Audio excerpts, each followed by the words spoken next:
The champagne glass slipped from Zara's fingers, spinning wildly before shattering into 1,000 glittering pieces against the marble floor. Every head in the room turned, but Zara didn't even notice the shards cutting her palms. Her eyes were fixed on the figure at the far end of the lounge, Ryan Kong, her fiancé, calmly signing a contract that would erase everything they had built together. The ink on the paper gleamed under the chandelier's light, like a promise she would never see fulfilled. Zara's stomach churned. 3 years, 3 years of laughter, whispered dreams, late-night talks about a future that now seemed like a cruel joke. And he didn't even hesitate. He picked up the pen as though he were signing his own destiny, not their shared one. 50 million, Victoria Chin said, her voice smooth, like silk over steel. Transferred within 48 hours, or the deal falls through. Ryan didn't blink. He didn't even look at her.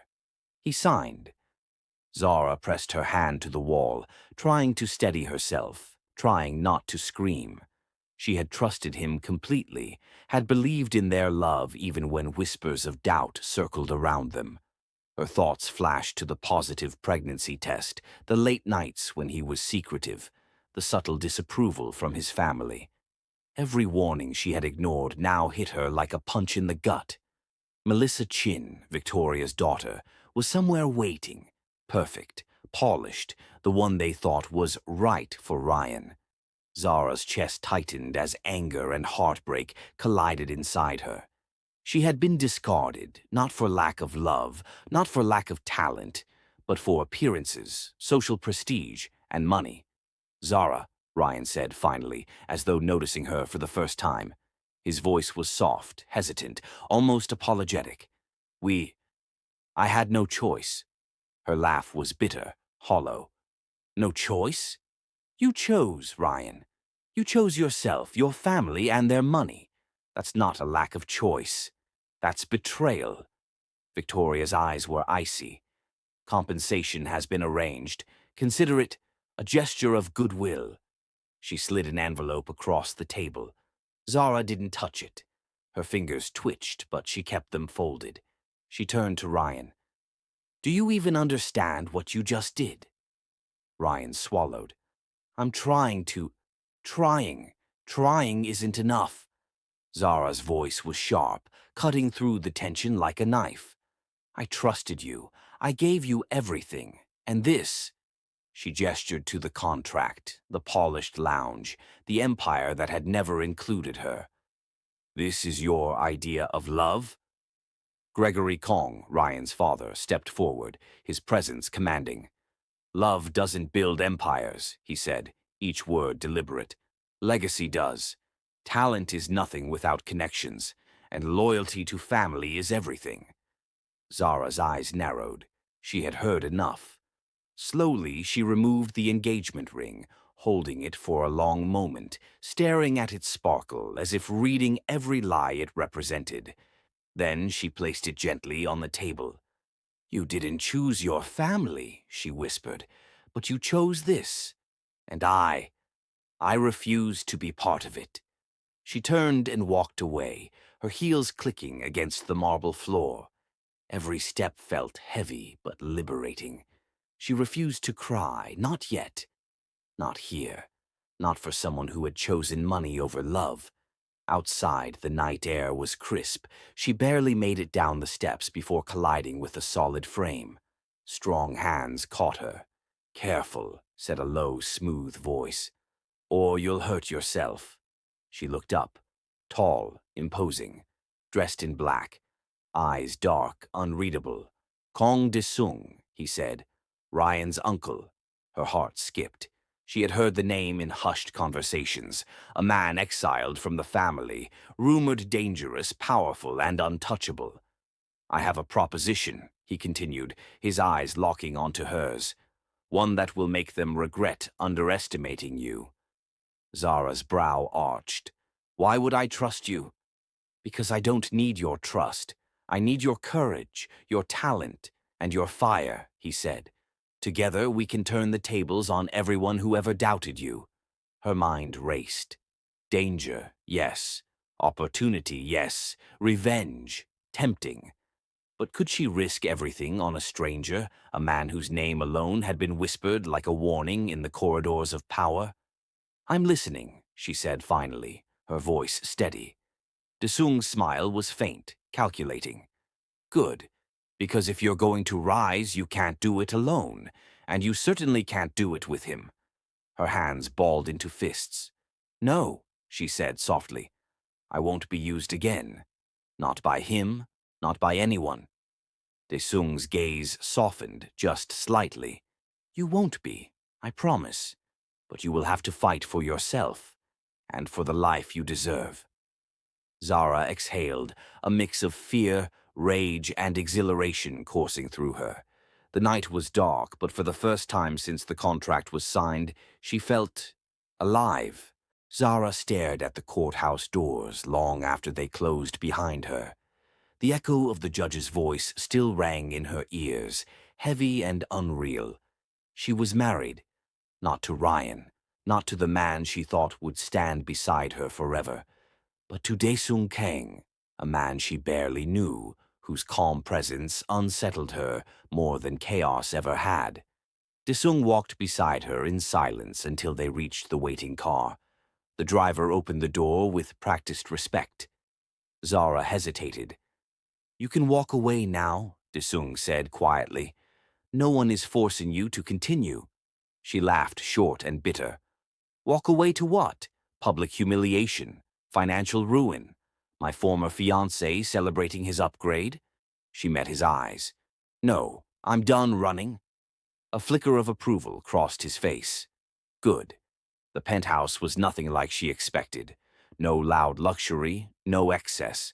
Clean lines, neutral tones, order, control. It felt intentional. "This is temporary," Daesung said as he removed his jacket. "You'll have your own space.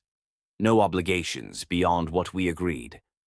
Zara nodded, absorbing everything. "And what exactly did we agree to?" "A partnership," he replied. "Public unity, private autonomy, mutual protection." Protection. The word lingered. That night, Zara couldn't sleep. Her phone buzzed endlessly, messages from unknown numbers, social media notifications exploding with speculation. She finally opened one article. "Fired architect marries Kang dynasty, heir after public humiliation." Her chest tightened. They were already rewriting her story. The next morning, Daesung handed her a tablet. "Your accounts are restored. New funding has been approved for your architectural firm."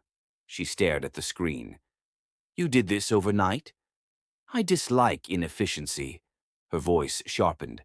"Why help me beyond the deal?" He met her gaze evenly. "Because you were wronged, and because you're talented. I don't invest in liabilities." Something shifted inside her, pride, anger, determination twisting together. That afternoon, the knock came. Ryan. He stood at the door like a man unraveling, suit wrinkled, eyes desperate. "Zara, please." "I didn't know. They pressured me." "My father." She didn't let him finish. "You chose them." He glanced past her, noticing the penthouse, the view, the quiet power of the space. "Is this because of him?" Before she could answer, Daesung appeared behind her, presence heavy, unreadable. Ryan swallowed. "I just want to talk." Daesung's voice was calm. "You've said enough." Zara stepped forward. "You don't get to explain now. You don't get access to me anymore." Ryan's face twisted. "You think this is real? He's using you." She smiled, slow, controlled. "And you used me. The difference is, I see it clearly now." Daesung closed the door without another word. Later that evening, Zara sat across from him, hands wrapped around a mug she hadn't touched. "You didn't threaten him." "I didn't need to," Daesung replied. "Weak men defeat themselves." She studied him. "You're not what I expected. That makes two of us." Silence settled, not awkward but thoughtful. "What happens if your enemies come for me?" she asked. His answer was immediate. They won't. And if they try, his eyes darkened slightly, then they'll regret it.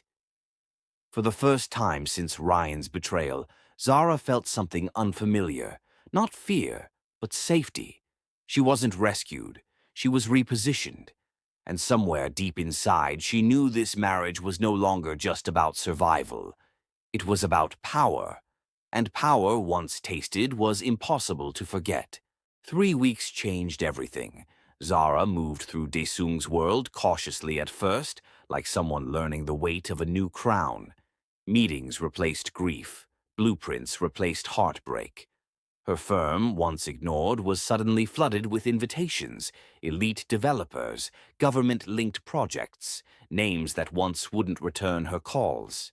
Funny how talent becomes visible once power stands behind it, her partner India said over lunch, scrolling through new contracts.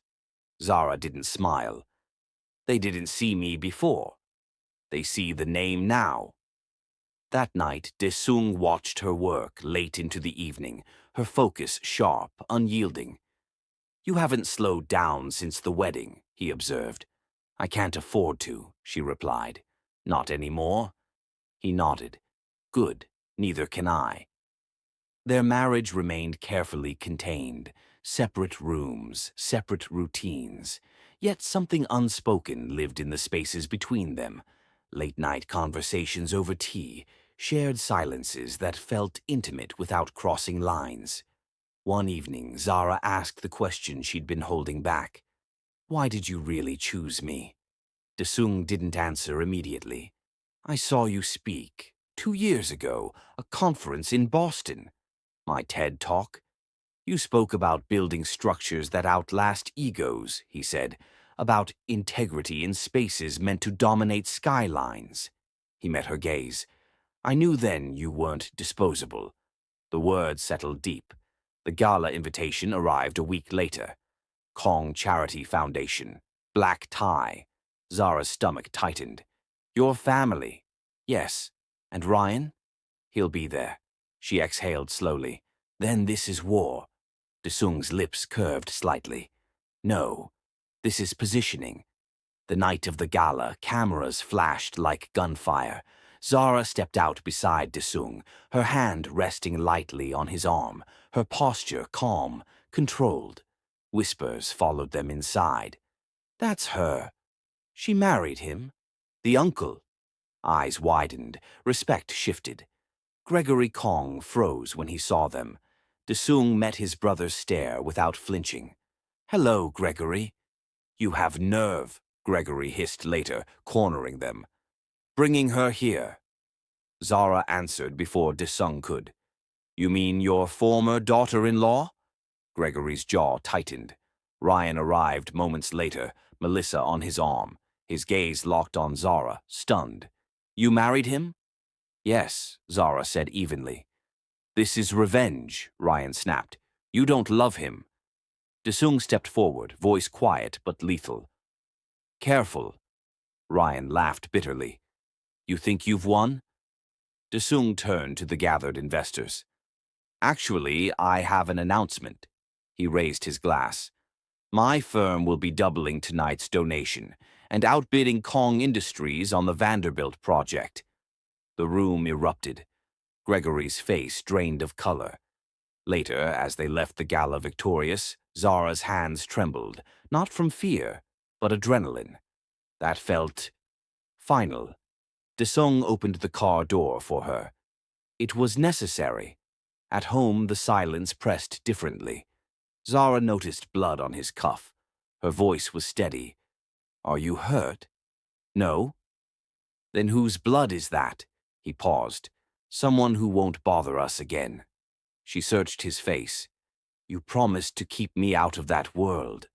"I am," he said firmly. "This is the price of the shield." For the first time, Zara understood. Power came with shadows, and Daesung stood firmly between her and the dark. Later that night, standing too close, their breath mingled. Neither moved away. "This changes things," she whispered. "Yes," he agreed, "but only if you're ready." She didn't answer. Not yet. But when she walked back to her room, her heart was no longer guarded. It was awake. The shift between Zara and Desung was no longer subtle.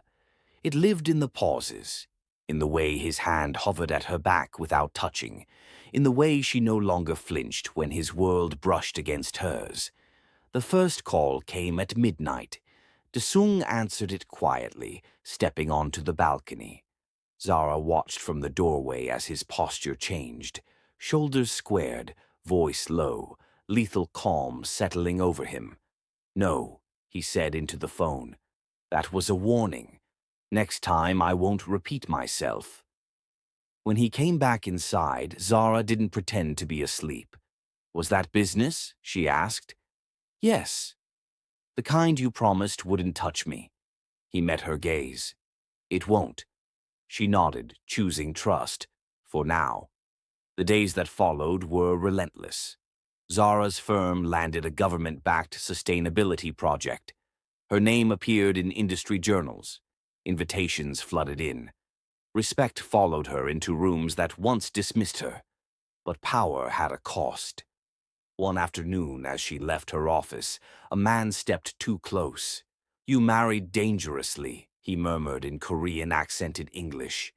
Before Zara could respond, Dong appeared beside her, expression blank. The man vanished. That night, Zara confronted Desung. "I won't live in fear." "You won't," he replied, "which is why I doubled security." "That's not what I meant." Silence stretched. "I need to know who you really are," she said. "Not rumors, not headlines. You." Desung exhaled slowly. "Then listen carefully." He told her everything that mattered, the fights that taught him survival, the enemies that forced him to become feared, the rules he never broke. No drugs, no trafficking, no harm to innocence. "I built loyalty," he said, "and I destroy threats." Zara's voice was quiet. "Have you killed someone?" "Yes." The honesty shook her more than denial would have. "And if someone comes for me, they won't live long enough to regret it." She studied him, fear and admiration colliding. "I don't want blood on my conscience." "You won't have it," he said. "That burden is mine." Days later, Ryan appeared again, this time uninvited, reckless, unraveling. "This marriage is a lie," he accused, standing too close. "You're hiding behind him." Zara didn't raise her voice. "You traded me for approval. I chose partnership." "You don't love him." "I trust him," she replied. "And I never trusted you." Ryan grabbed her wrist. The sound of a gun being chambered was soft but final. Dong stepped forward. Desung's voice followed, cold and measured. "Let her go." Ryan released her instantly, panic flooding his face. "You think you own her?" Ryan spat. "No," Desung said. "I protect what is mine." Later, Zara's hands shook as Desung wrapped a jacket around her shoulders. "I don't want to be a weapon," she whispered. "You're not," he said. "You're my equal." That night, she didn't retreat to her room.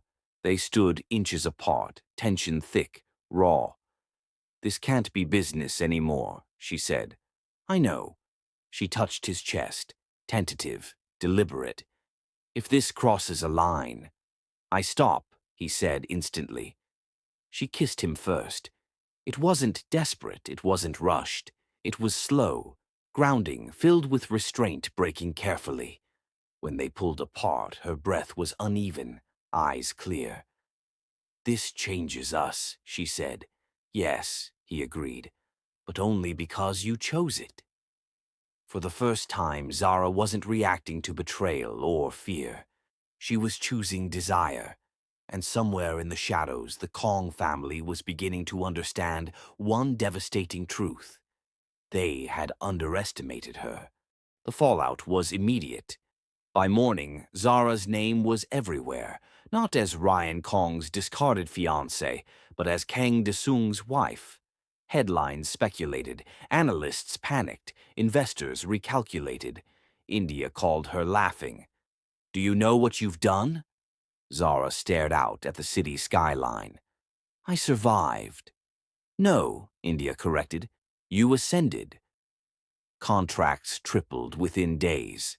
Zara walked into boardrooms that once dismissed her and watched executives stand to greet her. They listened now, not because of pity, not because of scandal, but because power had decided she mattered. At home, the dynamic between her and Desung had shifted completely. Not louder, not dramatic, just certain. One evening, as he loosened his cufflinks, she asked, "Do you regret marrying me?" He didn't hesitate. No. Even with the attention? The enemies? They existed before you, he said. You just gave me a reason to be more precise. Ryan tried one last time. He showed up at her office, eyes hollow, voice shaking.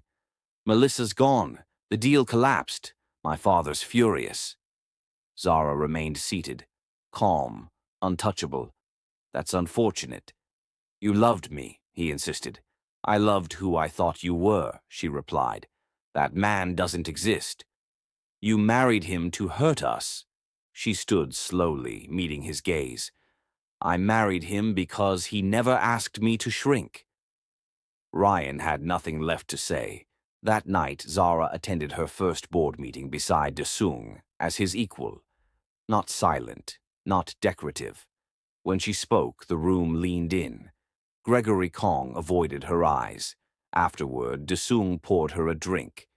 You dismantled them without raising your voice. She smiled faintly. You taught me positioning. Silence followed, comfortable, deep. You can still walk away, he said softly. From me. From this. She stepped closer. I'm not afraid of you. I'm afraid of hurting you, he admitted. She reached for his hand. Then don't lie to me. Ever. I won't. The kiss that followed wasn't hesitant. It was earned, built from trust, fire, and mutual choosing. Weeks later, Zara stood on a balcony overlooking the city, Desung behind her, steady and solid. Do you think this lasts? She asked. Nothing lasts without effort, he said. But this is worth protecting. She leaned into him, finally at peace with the truth. She hadn't married into darkness. She had stepped into power and claimed it on her own terms. And as the Kong Empire quietly began to fracture, one thing became undeniable. Zara Lennox was no longer collateral damage. She was the storm. If you enjoyed this story of betrayal, power, and unexpected love, make sure to like this video, subscribe to Afro-Korean Stories, and comment below. Do you think Zara and Desung's marriage will survive the shadows ahead? Or is this only the beginning of a much darker war?